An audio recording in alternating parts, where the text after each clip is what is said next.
Orezivanje voća jedan je od najbitnijih poslova koje treba obaviti u toku jeseni ili zime, ali ovu radnju treba raditi i za vrijeme ljeta u vidu ljetne rezidbe. Svrha orezivanja je dovođenje grana neke voćke u povoljan položaj, prorjeđivanje, sprječavanje oštećenja uslijed velikog uroda, suzbijanje bolesti kao i još neki drugi razlozi. Pri orezivanju odstranjuju se grane koje zatvaraju krošnju i zasjenjuju druge grane, kao što su ove koje možete vidjeti, ali i one koje često idu vertikalno kroz samu krošnju. Poželjnije su one grane koje imaju horizontalan položaj, pa ćemo ovo pravilo koristiti pri izboru grana koje ćemo rezati. Najčešće su te vertikalne grane u prvim godinama beskorisne i ne daju urod, ali istovremeno uzimaju hranu biljci, a zatvaraju taj središnji prostor u krošnji voćke.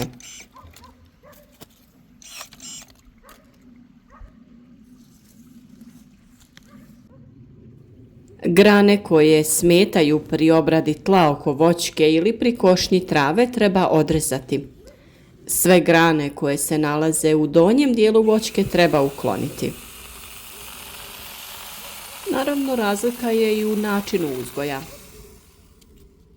Ako se radi o plantažnom uzgoju, tada je poželjno da postoje i niže grane, a u hobi voćarstvu prve grane su otprilike na 70 cm visine ili više. Prije nego na nekoliko primjera pokažemo kako orezati jabuku, spomenuti ćemo i ono što je poželjno napraviti prije zimskog perioda. To je okopavanje i gnojidba voćaka. Kako bi spriječili ili usporili rast korova oko stabla i omogućili bolju apsorpciju hranjiva i vlage, tlo oko voćke ćemo prekopati. Tu radnju možemo odraditi svake godine u jesen. Nije potrebno ići u dubinu da se ne oštećuje korijenje, ali ako se i ošteti neki površinski korijen, neće biti problem. Pri okopavanju u tlo dodajemo gnojivo u prostor oko voćki. U prvom redu to su stajnjak i mineralno gnojivo koje sadrži veću količinu kalija i fosfora. Svako stajsko gnojivo dobro dođe jer tlo obogaćuje prirodnom hranjivom materijom te humusom, a uz to u tlo ulaze živi organizmi. Oni pozitivno utječu na daljnju razgradnju materije, ali i razbijaju zbijenu strukturu tla. To je jako bitno za razvoj korijenovog sistema biljke. Sa dodavanjem stajnjaka teško je pretjerati, ali treba dodavati onoliko koliko se može pomiješati sa zemljom. Stajnjak nećemo dodavati uz deblo da izbjegnemo oštećenje korijena voćki. Uz stajnjak dodati ćemo i mineralno hranjivo NPK formulacije 7-20-30. Bilo koje hranjivo u kojem su najveća druga dva broja je dobro dati u ovo vrijeme.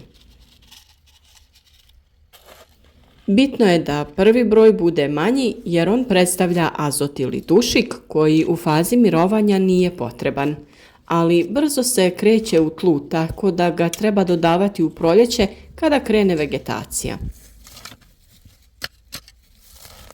A nakon što smo dodali hranjivo, to sve dobro izmiješamo i gnojidba je završena.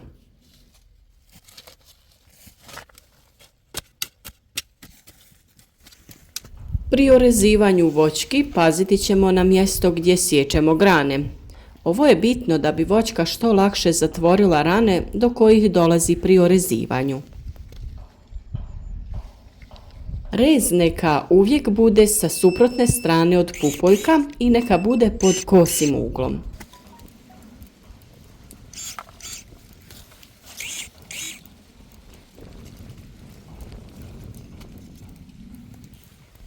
Kod orezivanja jabuke, kao i kod drugih voćki, treba imati viziju kojom ćemo se voditi pri oblikovanju krošnje od voćke.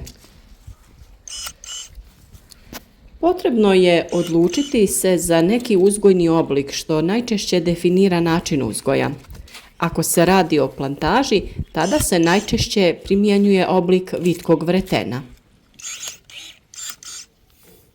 U tom slučaju formiramo krošnju oko glavne provodnice ili debla koja će nositi čitavu krošnju. Oko nje ćemo raspoređivati grane koje će nam donositi urod u narednim godinama. Ove grane koje su razgranate i zasjenjuju jedna drugu ćemo ukloniti i prorijediti. U narednim godinama one će pod opterećenjem same se usmjeravati prema horizontalnom položaju. Znači formirati ćemo grane spiralno krećući se oko voćke tako da dobijemo grane na različitim visinama, a pri tome da između njih imamo neki razmak. Svaku granu koja iz položenih grana raste prema gore ćemo ukloniti jer se najčešće radi o vodopijama. Ako na nekoj grani trebamo izabrati između dvije, uvijek biramo onu koja je više položena, a uklanjamo one koje su vertikalnije.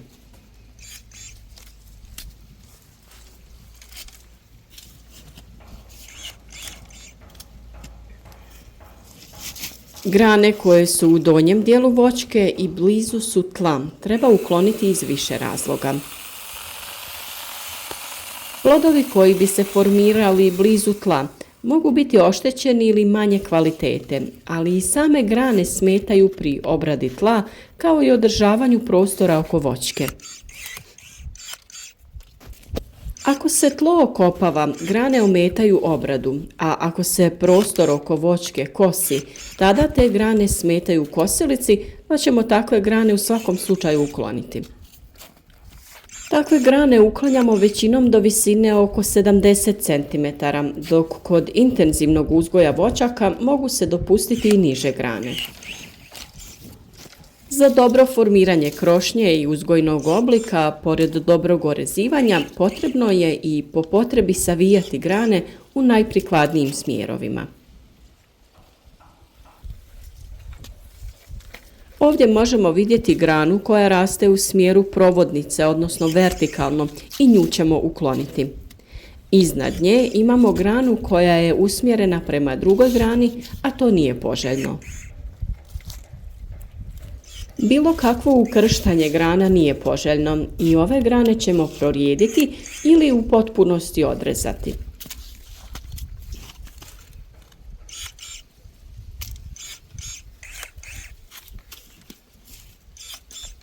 Preporučuje se pri prorjeđivanju potpuno uklanjanje grana, a ne skraćivanje, što često navede čovjeka da ne odreže sve što bi trebao.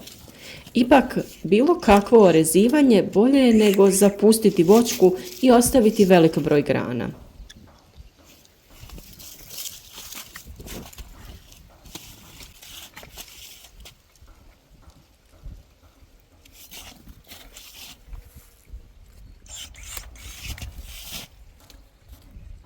Rekli smo da pri biranju grana koje ćemo orezati treba ravnomjerno birati grane sa svih strana voćke, pa ćemo pokušati sve ove grane ravnomjerno rasporediti. One grane koje su u blizini drugih ćemo ukloniti.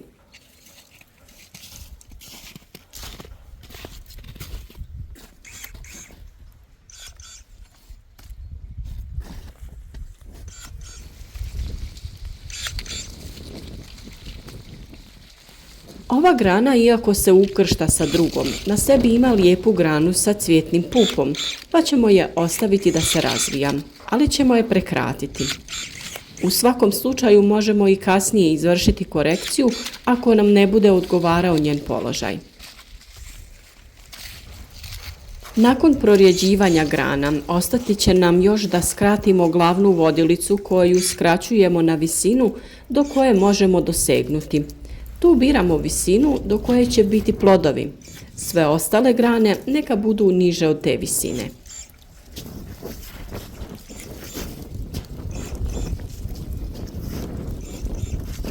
Ova voćka se jako intenzivno razvija i ima dosta jake izdanke, a tako je i na vrhu. Nakon prošlogodišnjeg prekraćivanja vodilice na vrhu, izraslo je više izdanaka i potrebno ih je ukloniti. Pri rezanju vrha trebalo je ukloniti nekoliko vršnih pupoljaka, a ostaviti samo jedan.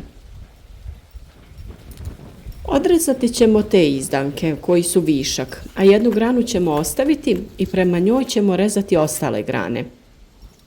Većina tih grana treba se usmjeriti na stranu i ne dopustiti im da rastu prema gore. Ovaj put ostaviti ćemo samo jedan vršni pupoljak na vodilici. Sa ovim je orezivanje završeno, ipak sama rezidba nije ista kod svake voćke. Svaka voćka ima nešto po čemu je drugačija od druge, pa se svakoj voćki treba pristupiti na drugačiji način. Ipak, u svemu tome, bitni su principi i ciljevi rezidbe. Vadimo sve grane koje prolaze kroz unutrašnjost krošnje. Prorjeđujemo grane tako da voćka ima ravnomjeran raspored grana sa svih strana. Skraćujemo grane na višim etažama, a one u donjem dijelu krošnje ostaju duže. Svaka greška koja se napravi može se sa vremenom popraviti, tako da bez straha treba ići u ovaj posao i obaviti ga. S vremenom se stekne rutina i ovaj posao postane lakši. Ukoliko budete imali pitanja, slobodno nam pišite u komentare. Ne zaboravite označiti video sa like i podijelite video sa prijateljima na društvenim mrežama. Hvala vam što podržavate naš rad i što ste uvijek s nama. Nadamo se da ćemo i u buduće biti uvijek u pravo vrijeme dostupni sa korisnim informacijama koje baš u tom trenutku budu potrebne. Pišite nam od kuda nas pratite, koje sorte jabuke i ostalog voća uzgajate. Pišite nam i koje teme vas još zanimaju. Posvetiti ćemo se i drugim voćnim vrstama. Već su u pripremi videi o orezivanju kruške, šljive, trešnje i drugog voća. I ne zaboravite na zaštitu, ona je jako bitna, a sada je pravo vrijeme za uraditi prvi tretman protiv bolesti.